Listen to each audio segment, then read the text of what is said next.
this is Cameron, and welcome to the practice log. Alright, well, we got some stuff planned for today, so let's go ahead and jump into it, shall we? Alright, back to the greasy grind. Today is my biggest teaching day. It's all children. Just got done with it, though. They're actually pretty good lessons. I felt pretty good about all of them. Yeah, so that's nice. I've been getting a little burnt out on the Morel Sonatina and even Villa-Lobos 1001. You know, I'm gonna have to audition with them, like, in 4 months or so. Or whenever auditions are, whenever that season starts. So, of course, I'm gonna keep up with them. But I think a part of me wants to, especially tonight, spend a little less time with the Morel Sonatina. And maybe jump into some easier pieces. Maybe do some, like, power learning. I kinda already started doing that with Julia Florida and Capriccio Arbe. I think I'm gonna go real easy today though, and I'm gonna spend a lot of time on Lágrima, because I've never like actually learned Lágrima. Like I teach it, but I've never actually like practiced it, so I think I might try doing that. Like I'm not going into it completely cold, like I've looked at it, but I've never actually like put it together in like a performance, so I might try doing that today. This might be like a power learning Lágrima day, but I don't know, just working on some other stuff for a change. I think I might let the Morel Sonatina sit in the back burner for like a week or two, or maybe like a couple of weeks, and then we'll get back to it. A lot of the technique in the Morel Sonatina, like it's there, like I have all the right fingerings, everything's good. It just needs time, and like I just need to kind of break it up and do some other stuff for a while. I think that'll probably be good for me to work on the Targa and the Barrios, especially Lágrima, some easy crap like that.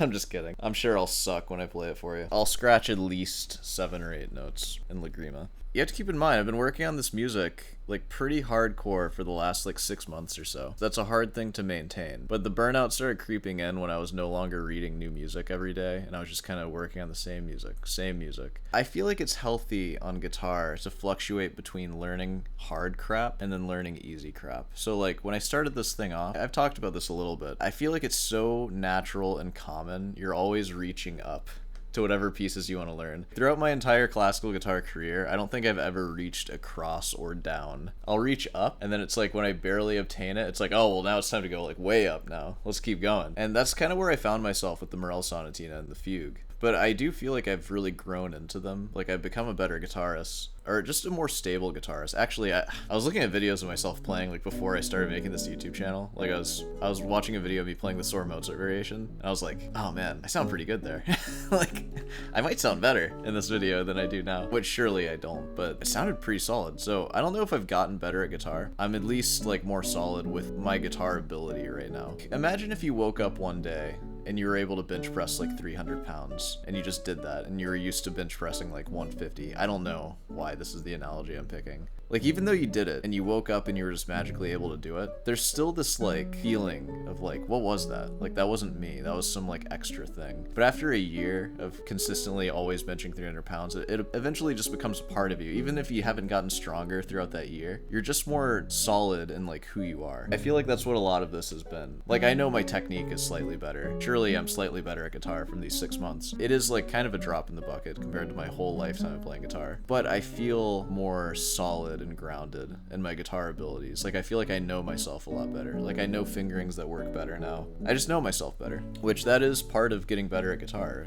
knowing how you play. So it's been a lot of that this year. So learning those 2 big pieces was kind of like a phase of my guitar playing, I feel like. And now that phase is complete. I've read through all the music and I'm solid with it. I have some memory to work on still, of course, but I can certainly read through it all. So now it's time to just sit with that stuff. So now I think backing off a bit, working on some other new stuff that's like easy will be good. Like I'm still gonna work on the Morel Sonatina tonight, but just not for that long. Like I might just read through some stuff, work on a few arpeggios, certainly read through the second movement. I'm just gonna back off, work on Lágrima, and then, you know, once I have that, Julia Florida and Capriccio Arbe. It's not exactly like a super easy piece, but I do kind of know it already. But Julia Florida and Lágrima are definitely easier for me. And I hear karaoke from a bar outside my apartment. It's calling my name. Oh, dude, I'll throw down some karaoke. What are your favorite karaoke songs? Mine, I'll start it with some Jimmy Buffett. Always a crowd pleaser. R.I.P. Jimmy Buffett. Got any parrot heads in the audience tonight? I know we do. I know the older crowd watches the show. After a couple drinks in me, I'll lay down some Frankie Blue Eyes. Luck Be a Lady. That's a good one. And then when I'm leaving, I leave with My Way. That's a killer ending song for karaoke. Awesome. Yeah, so those are mine. What are yours? I'm sure a lot of people use My Way for their ending. Such a good ending song. Man, well, that's pretty much everything I wanted to talk about. Oh yeah, I wanted to hit on this point. I feel like a good place to be in guitar is a combination of both reaching up and reaching down, and you go through phases like that. I think it's okay to be in a phase where you're always reaching up, and especially if you're able to get through the music, if you're able to like play it somewhat, I see nothing wrong with that. You know, the accuracy and the dexterity will come with time. But then backing off and reaching down, I think is a great thing too. I think especially for new guitarists, reaching up isn't always the worst thing. Obviously, the most ideal way to start a guitarist, like if they're taking lessons, it's like we're starting with sheet music, the EFG on the 6th string, and like learn a thumb stroke and then build up to, you know, soar opus 60 number 1. Sometimes if you present somebody with tab that's like obviously above their level, sure, they won't be able to play it, but from trying, they'll kind of make these decisions, and not all the decisions will be good, but that's okay. Like if you have a teacher, I can fix it next week. Like it's fine if they're not bad, we'll just fix this stuff. And you know, like bad habits form when you don't have a teacher and then you make those bad decisions and then you never really think about them after that or do any further research. That's when stuff starts getting bad. But even a lot of that's fixable, even if it's over like years. I remember all the bad habits I had when I was like 17 versus like 19. Everything is fixable.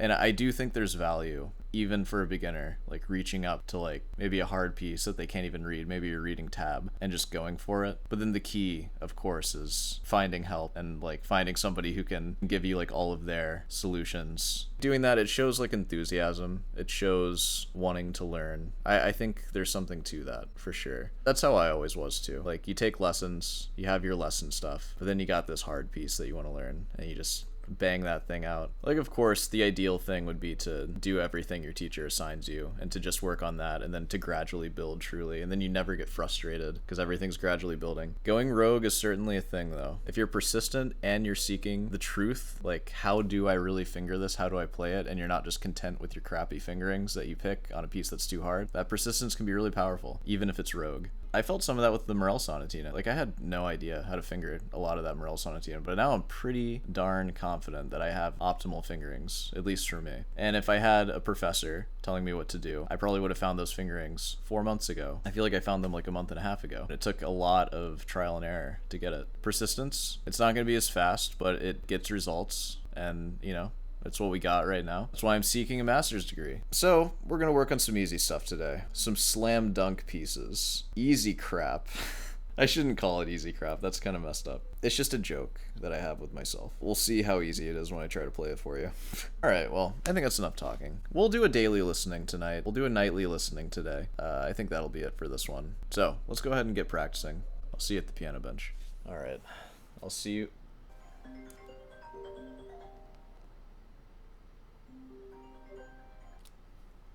Hello? This is why we can't see each other, I think. Oops. Guess you just had a 2-hour phone call. This guy. We're hanging on by a thread here right now. I'm gonna try to get through Lágrima. That's all I'm doing today, though. I ain't doing anything else. No technique, no nothing. I'll see you on the other side, which is right over there.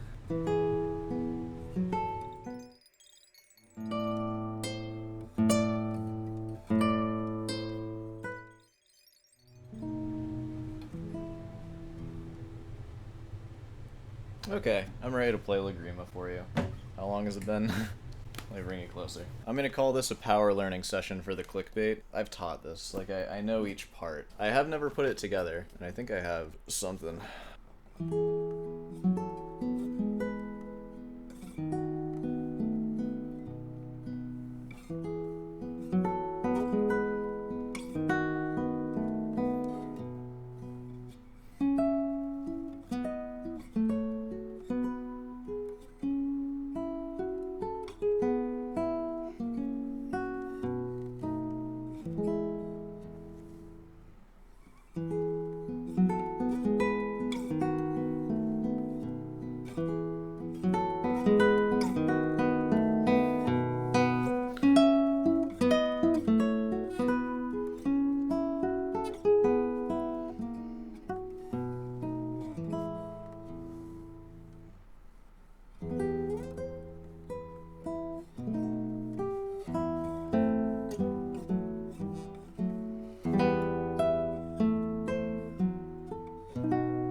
Alright, that was Lágrima. I've been working on that interpretation for like 20 minutes. How long did I practice that? I knew most of the parts already, but I didn't work on like putting it all together. So that was the first time. You know, did I crush it? You tell me. Yeah, I barely practiced today. No, I'm gonna go to bed. We ain't doing a listening. Are you kidding me? No, heck no, we're not doing a listening. Sorry guys, no diamonds today. Let's wrap it up. Ooh, speaking of diamonds, I've been watching Steven Universe. That show's freaking good. The kids in the audience will relate to that one. Yeah, you know, if you made it this far, be sure to subscribe, leave a like. Want some guitar lessons? I'd be happy to give them to you. Just send me an email. Got a question you want me to answer? Just comment it, and I'll answer your comment question. And I do that in the chair. This is what it would feel like if you were like 7'4", and you were talking to me. What, dude, you want to go? You think you can take me, bro? This is what it's like if you were like a 5-foot person. How you doing? And then this is if we were equals. I have no idea. Alright, well, that's this one. I'll see you tomorrow.